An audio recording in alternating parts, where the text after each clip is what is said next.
Et nous accueillons tout de suite notre invité, monsieur le sénateur Yorana. Merci d'avoir accepté notre invitation ce soir. Vous avez participé à toutes les visites de ce déplacement, nous y reviendrons. Mais d'abord, une question sur cette mission visant à lutter contre les monopoles économiques pour faire baisser les prix. Il y a trop de monopoles économiques en Outre-mer en général et en Polynésie française, a déclaré Gérald Darmanin. Vous qui aviez été ministre de l'économie et des finances par le passé, vous n'aviez pas fait le même constat? Si, absolument. D'abord, je voudrais remercier le ministre Gérald Darmanin qui s'est déplacé, qui a mouillé la chemise, comme on peut le dire, mais aussi Philippe Augier, puisque c'était son premier déplacement depuis sa nomination. Et ils sont venus tous les deux rencontrer les Polynésiens, parler des sujets qui préoccupent les Polynésiens. Ce n'est pas l'indépendance aujourd'hui qui préoccupe les Polynésiens. Les dernières élections n'ont pas été un référendum pour l'indépendance, mais c'est bien le pouvoir d'achat, c'est bien la question des prix qui sont trop élevés, mondialement, mais aussi chez nous. Et puis c'est bien la question de la protection de l'environnement et tous les sujets qui ont été évoqués lors de l'entretien d'hier soir. Donc c'est une idée qui est proposée, pourquoi pas, formons ce comité et voyons comment cela peut marcher. Ce qui est compliqué, c'est que sur le plan économique, nous avons à la fois un très petit marché, et donc il est difficile d'avoir des multiplicités d'acteurs. Il faut aussi des locomotives pour avancer, mais en même temps, c'est vrai que les monopoles ne vont pas dans le sens de la baisse des prix. Vous n'aviez pas pensé à solliciter l'aide de l'État, par exemple, pour mener une mission similaire? Nous avons installé l'autorité pour la concurrence, dont c'est la mission. Donc, il y a eu effectivement, à la mise en place de cette autorité, quelques difficultés avec l'ancien président de l'autorité, si vous vous en souvenez, donc on peut être ralenti l'action de cette autorité. Moi, je me réjouis aujourd'hui que Gérald Darmanin dise que l'État est aux côtés des Polynésiens pour lutter contre la vie chère et aux côtés aussi du gouvernement polynésien. Mais cette autorité pour la concurrence est indépendante et doit aussi assumer ses responsabilités. Elle joue pleinement son rôle, selon vous? En tout cas, il y a très certainement encore des choses à faire parce que la vie est toujours aussi chère. Donc c'est important que ce comité puisse se réunir et qui donnera peut-être un avis aussi sur le rôle joué par l'autorité aujourd'hui. Alors sur l'ITR maintenant, l'indemnité temporaire de retraite, c'est un dossier que vous portez aussi de votre côté. Après 3 commissions à Paris avec le ministère des Outre-mer et les syndicalistes, rien n'est tranché et les avis divergent. L'État propose un système par capitalisation, les syndicalistes veulent un système hybride. Quelle alternative selon vous? D'abord, je me réjouis qu'il y ait ce comité. Il y a eu 3 réunions, c'est vrai, mais avant, il n'y avait rien. L'extinction de l'ITR est programmée depuis 14 ans et en 2028, il n'y a plus rien. C'est ce gouvernement qui nous permet d'en discuter avec les syndicats. Il y a eu des propositions de fait avec un nouveau système, c'est vrai. L'État a accepté de prendre en charge 50% de l'effort de cotisation. Les syndicats souhaitent poursuivre sur ces propositions hybrides qui me semblent intéressantes à étudier. Donc, ça fait partie des premiers sujets dont je souhaite, en tant que parlementaire, discuter avec Philippe Augier. Et hier soir, pas plus tard qu'hier soir, lors de son départ, on l'a évoqué. Ça sera nos tout premiers sujets à évoquer à Paris lorsque je m'y rendrai. Et Myriana Red-Arbelot, la députée, veut défendre ce dossier lors de l'examen du projet de loi de finances en octobre. C'est dans 2 mois. On le fera tous.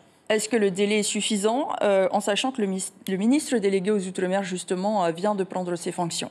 Oui, l'administration est permanente aussi. Nous avons les équipes techniques qui ont travaillé dessus.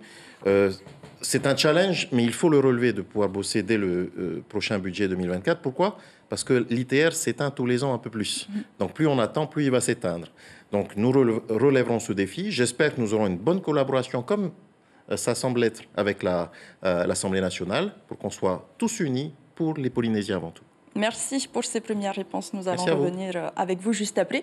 Puisque si le président Moetai Broderson assure que les discussions avec ses interlocuteurs parisiens ont été franches, Oscar Temaru, le leader du parti indépendantiste, n'était pas du même avis. Ces déclarations ont résonné jusqu'aux marquises et n'ont pas laissé les élus de l'opposition indifférents. Ils y voient là une possible scission dans le camp des indépendantistes qui pourrait desservir le pays. Les détails avec Nicolas Suir et Patita Savea. Le ministre de l'Intérieur et des Outre-mer a été reçu comme il se doit en Polynésie française. Les membres de l'opposition sont unanimes sur ce point, ainsi qu'au sujet des déclarations rassurantes de Gérald Darmanin confirmant le soutien financier de l'État. Si en 2004, on a vu l'État qui fermait les portes, qui fermait les robinets, aujourd'hui, on sent une volonté de vouloir accompagner la Polynésie française. Et on sent aussi que le président Moetai n'insiste pas sur ce fait de la demande d'indépendance. Il a fait quelques annonces intéressantes pour le pays, rassurer en tous les cas les investisseurs de ce pays, les chefs d'entreprise sur l'accompagnement de la métropole, de la France dans les investissements du pays. Toutefois, tous ont déploré le fait qu'Oscar Temaru ait critiqué le ministre en déplacement alors qu'il était accompagné du président Moetai Broderson.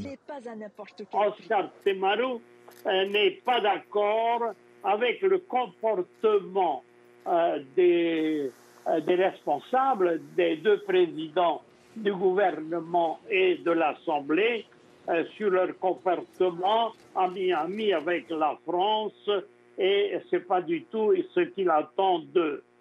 Les Jeux Olympiques doivent se dérouler dans les meilleures conditions possibles. Et puis, il y a l'axe Indo-Pacifique. Alors, malgré les propos indépendantistes, la visite du ministre des Outre-mer se devait d'être une réussite. Teva Roufrich, pensez-vous que les déclarations d'Oscar Temaru pourraient avoir des conséquences sur les nouvelles relations qu'entretiennent l'État avec le gouvernement indépendantiste? En tout cas, c'est triste d'entendre tout ça. Nous étions aux Marquises et à Kokura, partout en Polynésie.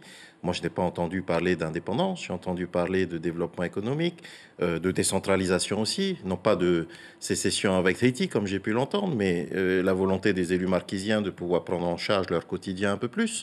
Et moi, j'y suis favorable. Le président Broderson, encore une fois, n'a pas été élu sur un référendum pour l'indépendance. Il a été élu pour gouverner le pays dans le cadre aujourd'hui qui est l'autonomie. Et c'est ce qu'il essaye de faire, je pense. Il sera jugé sur ses résultats en matière de développement économique, en matière de cohésion sociale et sur tous les sujets qui ont été évoqués avec M. Darmanin. Mais c'est dommage que M. Temaru se fâche comme ça après son propre président. Qu'est-ce que vous pensez justement de ces différents points de vue qui existent au sein même du Tavenyuhir Atira, qui existaient déjà lors de la campagne électorale? Ils ont certainement encore beaucoup de réunions à venir entre eux, mais alors que la population attend des actions. C'est peut-être ce qui explique aujourd'hui une certaine difficulté pour ce gouvernement à démarrer. Moi, je suis démocrate et M. Broderson a été élu par l'Assemblée, c'est vrai, mais il a été identifié comme le candidat à la présidentielle. Donc maintenant, nous attendons par contre de voir sur le budget 2024 quelles vont être les actions fortes, quels vont être les changements, puisqu'il y a eu, semble-t-il, une volonté d'alternance. En quoi cela va changer la vie des Polynésiens? Et c'est ça qu'attendent les Polynésiens. Pas de l'indépendance. Ça n'a pas été le sujet des élections et ce n'est pas pour ça qu'a été élu Moetai Broderson. Voilà. Oscar Temaru reste effectivement sur ses anciens combats. Je pense que Moetai Broderson a quelques difficultés à relever avec son président. Alors, les propos tenus par Oscar Temaru ont été tenus lors de la visite des ministres d'État à Moorea et aux Marquises. Donc, les maires de cet archipel, justement, continuent de se battre pour la mise en place d'une communauté d'archipel. Oui. Gérald Darmanin n'a pas dit oui ni non. Est-ce que ce projet verra vraiment le jour? Je le souhaite en tout cas. Pour ma part, j'ai toujours, depuis de longue date, été pour une décentralisation, une meilleure répartition de l'exercice des compétences de l'autonomie au sein de la Polynésie.